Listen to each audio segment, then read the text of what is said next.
This is how you turn it on. This is your music.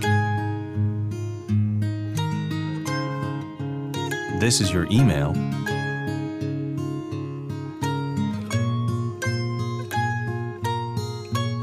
This is the web.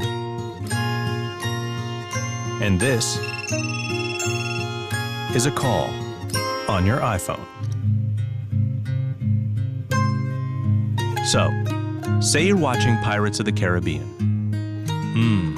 Did somebody say calamari?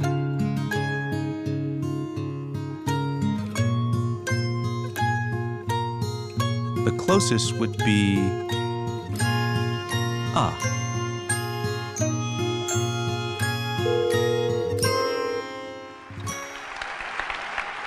The second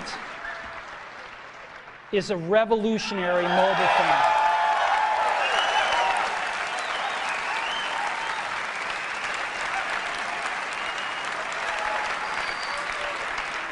And the third is a breakthrough internet communications device.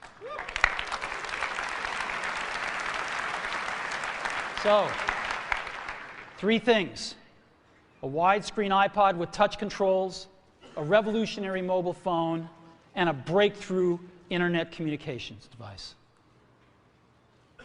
An iPod, a phone,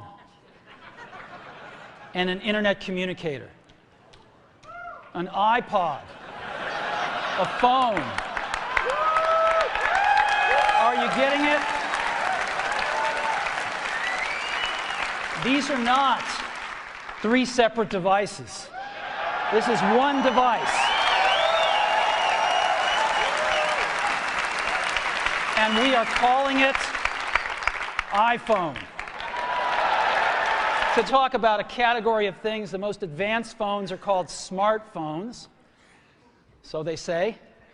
And they typically combine a phone plus some email capability, plus they say it's the internet, sort of the baby internet, into one device, and they all have these plastic little keyboards on them. And the problem is that they're not so smart, and they're not so easy to use. So if you kind of make a Business School 101 graph of the smart axis and the easy-to-use axis, phones, regular cell phones are kind of right there. They're not so smart, and they're not so easy to use. But smartphones are definitely a little smarter, but they actually are harder to use. They're really complicated. Just for the basic stuff, people have a hard time figuring out how to use them. Well, we don't want to do either one of these things. What we want to do is make a leapfrog product that is way smarter than any mobile device has ever been and super easy to use. This is what iPhone is. Okay? So, we're going to reinvent the phone. Now, we're going to start with a revolutionary user interface. It is the result of years of research and development. And, of course, it's an interplay of hardware and software. Now, why do we need a revolutionary user interface? I mean, here's 4 smartphones, right? Motorola Q, the BlackBerry, Palm Treo, Nokia E62, the usual suspects. And what's wrong with their user interfaces? Well, the problem with them is really sort of in the bottom 40 there. It's this stuff right here. They all have these keyboards that are there whether you need them or not to be there. And they all have these control buttons that are fixed in plastic and are the same for every application. Well, every application wants a slightly different user interface, a slightly optimized set of buttons just for it.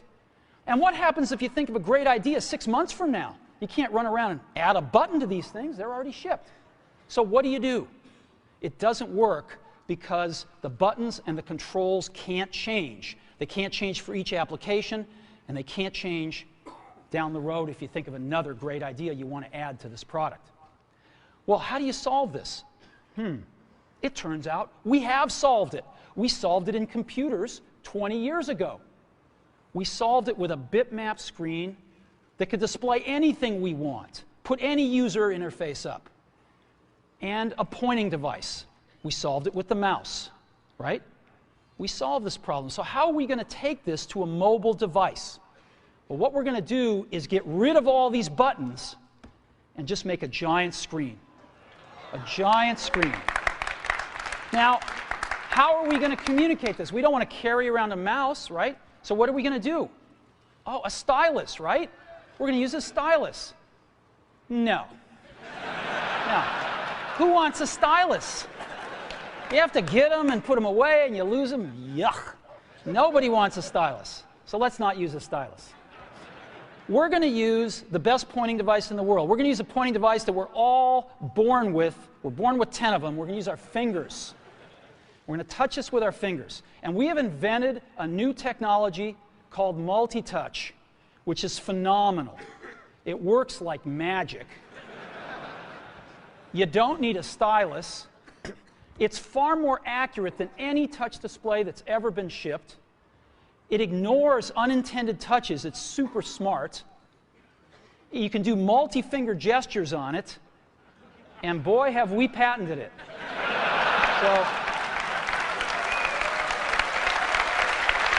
So, we've been very lucky to have brought a few revolutionary user interfaces to the market in our time. First was the mouse. The second was the click wheel. And now we're going to bring multi-touch to the market. And each of these revolutionary user interfaces has made possible a revolutionary product. The Mac, the iPod, and now the iPhone.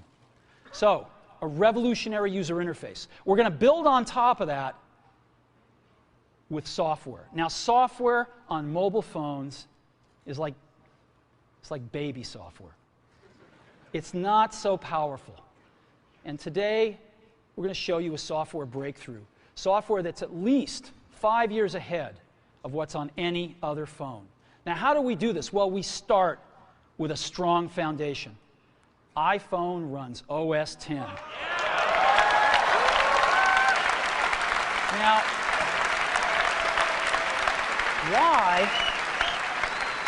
why would we want to run such a sophisticated operating system on a mobile device? Well, because it's got everything we need. It's got multitasking. It's got the best networking.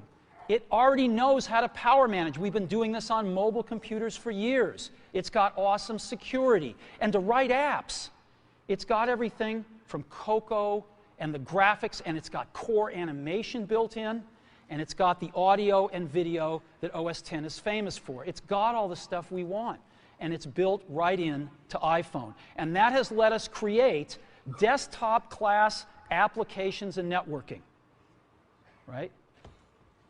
Not the crippled stuff that you find on most phones. This is real desktop-class applications. Now, you know, one of the pioneers of our industry, Alan Kay, has had a lot of great quotes throughout the years. And I ran across one of them recently that explains how we look at this, explains why we go about doing things the way we do, because we love software. And here's the quote. People who are really serious about software should make their own hardware. You know? Alan said this 30 years ago. And this is how we feel about it. And so we're bringing breakthrough software to a mobile device for the first time. It's 5 years ahead of anything on any other phone. The second thing we're doing is we're learning from the iPod, syncing with iTunes. You know, we're going to ship our 100 millionth iPod this year, and that's tens of millions of people that know how to sync these devices with their PCs or Mac and sync all of their media right onto their iPod, right? So you just drop your iPod in, and it automatically syncs. You're going to do the same thing with iPhone. It automatically syncs to your PC or Mac right through iTunes. And iTunes is going to sync all your media onto your iPhone, your music, your audiobooks, podcasts, movies, TV shows, music videos, but it also syncs a ton of data. Your contacts, your calendars, and your photos, which you can get on your iPod today, your notes, your bookmarks from your web browser, your email accounts, your whole email setup, all that stuff can be moved over to iPhone completely automatically. It's really nice. And we do it through iTunes. Again, you go to iTunes and you set it up, just like you'd set up an iPod or an Apple TV. And you set up what you want synced to your iPhone. And it's just like an iPod. Charge and sync. So sync with iTunes. Third thing I want to talk about a little is design. We've designed something wonderful for your hand. Just wonderful. And this is what it looks like. It's got a 3.5-inch screen on it. It's really big. And it's the highest resolution screen we've ever shipped. It's 160 pixels per inch. Highest we've ever shipped. It's gorgeous. And on the front, there's only one button down there. We call it the home button. It takes you home from wherever you are. And that's it. Let's take a look at the side. It's really thin. It's thinner than any smartphone out there at 11.6 millimeters. Thinner than the Q, thinner than the Blackjack, thinner than all of them. It's really nice. And we got some controls on the side. We got a little switch for ring and silent. We've got a volume up and down control. Let's look at the back. On the back, the biggest thing of note is we got a 2-megapixel camera built right in. The other side, and we're back on the front. So let's take a look at the top now. We've got a headset jack, 3.5 millimeter. All your iPod headphones fit right in. We've got a little tray for your SIM card. And we've got one switch for sleep and wake. Just push it to go to sleep, push it to wake up. Let's take a look at the bottom. We've got a speaker, we've got a microphone, and we've got our 30-pin iPod connector. So that's the bottom. Now, we've also got some stuff you can't see. We've got 3 really advanced sensors built into this phone. The first one is a proximity sensor. It senses when physical objects get close. So when you bring iPhone up to your ear to take a phone call, it turns off the display and it turns off the touch sensor instantly. Well, why do you want to do that? Well, 1, to save battery, but 2, so you don't get spurious inputs from your face into the touch screen. Just automatically turns them off, take it away, boom, it's back on. So it's got a proximity sensor built in. It's got an ambient light sensor as well. We sense the ambient lighting conditions and adjust the brightness of the display to match the ambient lighting conditions. Again, better user experience, saves power. And the third thing we've got is an accelerometer, so that we can tell when you switch from portrait to landscape.